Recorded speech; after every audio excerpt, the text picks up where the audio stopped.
ಮಹಿಳಾ ಸ್ವಸಹಾಯ ಸಂಘದ ಸದಸ್ಯರನ್ನ ವಂಚಿಸಿ ಸುಮಾರು 25 ಲಕ್ಷ ರೂಪಾಯಿ ವಂಚಿಸಿ ಪರಾರಿಯಾದ ಮಹಿಳೆ.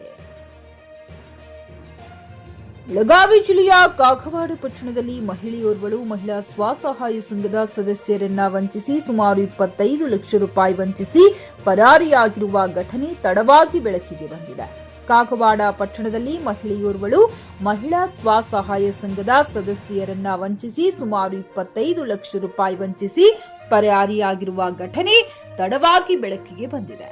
ಪಟ್ಟಣದ ಮೀನಾಕ್ಷಿ ತೇಲಿ ಇವಳು ಕಳೆದ 10-20 ವರ್ಷಗಳಿಂದ ಮಹಿಳೆಯರಿಗೆ ಸ್ವಸಹಾಯ ಸಂಘಗಳ ಮುಖಾಂತರ ಸಾಲ ಕೊಡಿಸುವ ಏಜೆಂಟ್ಗಳಾಗಿ ಕಾರ್ಯನಿರ್ವಹಿಸುತ್ತಾ ಮಹಿಳೆಯರ ವಿಶ್ವಾಸ ಗಳಿಸಿ ಈಗ ತನ್ನ ಮಗನಿಗೆ ನೌಕರಿಗಾಗಿ ಹಣ ಹೊಂದಿಸಬೇಕೆಂದು ನಂಬಿಸಿ ಅನೇಕ ಮಹಿಳೆಯರ ಹೆಸರಿನಲ್ಲಿ ಸಾಲ ಪಡೆದುಕೊಂಡು ಸುಮಾರು 25 ಲಕ್ಷಗಳೊಂದಿಗೆ ಪರಾರಿಯಾಗಿದ್ದಾಳೆ.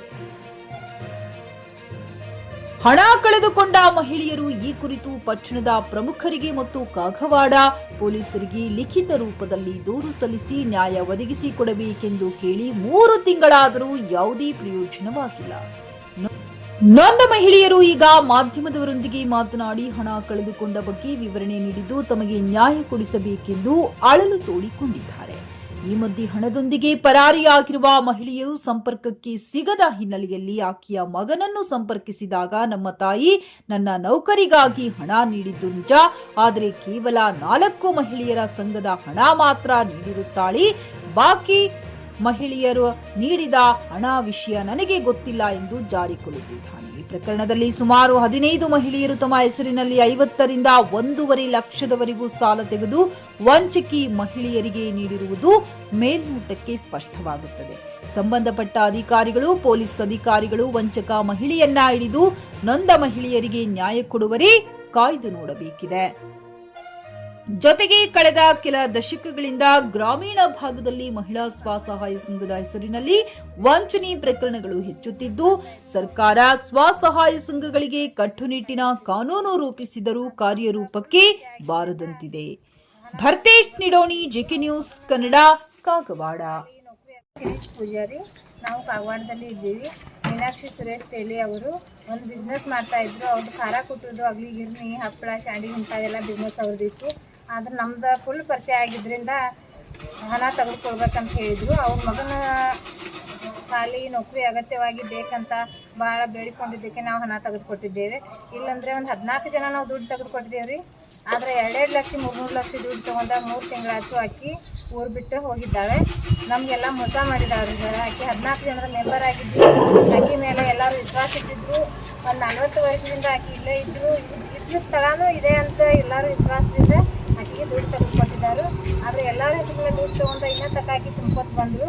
ಅದ್ರ ನಡುವೆ ಗೊತ್ತಾಗಲ್ದಂಗೆ ಊರು ಬಿಟ್ಟು ಕಾಣೆಯಾಗಿದ್ದಾಳು. 1 ತಿಂಗಳ ತನಕ ಆಕೆ ಫೋನ್ ಕಾಂಟ್ಯಾಕ್ಟ್ ಇತ್ತು. ಮಗ ನಾವು ತುಂಬ್ತೀವಿ, ನೀವು ತುಂಬ್ಕೋತ ಹೋಗ್ರಿ ಅಂತ ಹೇಳಿದ. ಆದರೆ ಈಗ ಫೋನ್ ಕಾಂಟ್ಯಾಕ್ಟು ಇಲ್ಲ, ಎಲ್ಲ ಫೋನ್ ಬಂದಾಗಿ ಫೋನ್ ಬದಲು ಮಾಡಿದ್ದಾರೆ ಅವ್ರು. ನಾವು ಈಗಾಗಲೇ 3 ತಿಂಗಳಾಯ್ತು ಪೊಲೀಸ್ ಸ್ಟೇಷನ್ ಕೆಡ್ತಾಕಿರು. ಪೊಲೀಸರು ಕಂಪ್ಲೀಟ್ ಹೋಗತ್ತಿಲ್ಲ, ಕೇರು ಮಾಡಕತ್ತಿಲ್ಲ. ನಾವು ಹುಡುಕ್ತಿದ್ದೀವಮ್ಮ, ಆದ್ರೆ ಫೋನ್ ಚಾಲೋ ಇರುವವರೆಗೂ ಹುಡುಕಾಡಲಿಲ್ಲ.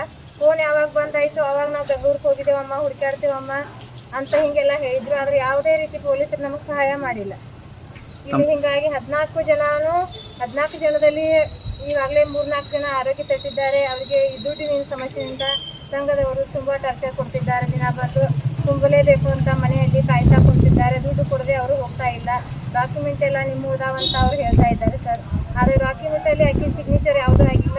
ವಿಶ್ವಾಸದಿಂದ ದುಡ್ಡು ತೆಗೆದುಕೊಟ್ಟು ಎಲ್ಲರೂ ಮೋಸ ಹೋಗಿದ್ದಾರೆ 14 ಜನ. ಮೀನಾಕ್ಷಿ ಸುರೇಶ್ ತೇಲಿ, ಗಿರಿಜಾ ಗಿರೀಶ್ ಪೂಜಾರಿ. ಪಿಯುಸಿ ಮುಗಿಸಿ ನರ್ಸಿಂಗ್ ಮಾಡಲು ಹಾಗೂ ಫಿಸಿಯೋಥೆರಪಿ ಮಾಡಲು ಇಚ್ಛಿಸುವವರಿಗೆ ಉತ್ತಮ ಅವಕಾಶ. ಹುಮ್ನಾಬಾದ್ನ HKDETಯ Umadevi Patil college of nursing ನಲ್ಲಿ BSc ನರ್ಸಿಂಗ್ ಹಾಗೂ ಡಿಪ್ಲೊಮಾ ನರ್ಸಿಂಗ್ ಕೋರ್ಸ್ ಲಭ್ಯ ಹಾಗೂ ಭೀಮರಾವ್ ಪಾಟೀಲ್ ಕಾಲೇಜ್ ಆಫ್ ಫಿಸಿಯೋಥೆರಪಿನಲ್ಲಿ DBT ಮತ್ತು MPT ಸ್ನಾತಕೋತ್ತರ ಪದವಿ ಲಭ್ಯವಿದೆ. ಇಲ್ಲಿ ಪ್ರವೇಶ ಪ್ರಾರಂಭವಾಗಿದ್ದು ಉತ್ತಮವಾದ ಕ್ಲಾಸ್ ರೂಮ್, ಅನುಭವವುಳ್ಳ ಅಧ್ಯಾಪಕರಿಂದ ಬೋಧನೆ, ಪ್ರತ್ಯೇಕ ಲ್ಯಾಬ್ಗಳ ವ್ಯವಸ್ಥೆ, ಹೈಟೆಕ್ ಆಸ್ಪತ್ರೆಯೂ ಲಭ್ಯವಿದೆ ಹಾಗೂ ವಿದ್ಯಾರ್ಥಿಗಳಿಗೆ ಪ್ರತ್ಯೇಕ ಹಾಸ್ಟೆಲ್ ವ್ಯವಸ್ಥೆಯೂ ಲಭ್ಯವಿದೆ. ಹಾಗಿದ್ರೆ ತಡೆಯಾಕೆ, ಹಿಂದೆ ಭೇಟಿ ನೀಡಿ. NH65 ರಸ್ತೆ, ವೀರಭದ್ರಗಿರಿ, ಸಿಂದನಕೇರ ಕ್ರಾಸ್, ಹುಮ್ನಾಬಾದ್. ಹೆಚ್ಚಿನ ಮಾಹಿತಿಗಾಗಿ ಸಂಪರ್ಕಿಸಿ ಆಡಳಿತಾಧಿಕಾರಿ ಡಾ. ಸದಾನಂದ ಪತ್ರಿ 9019078988.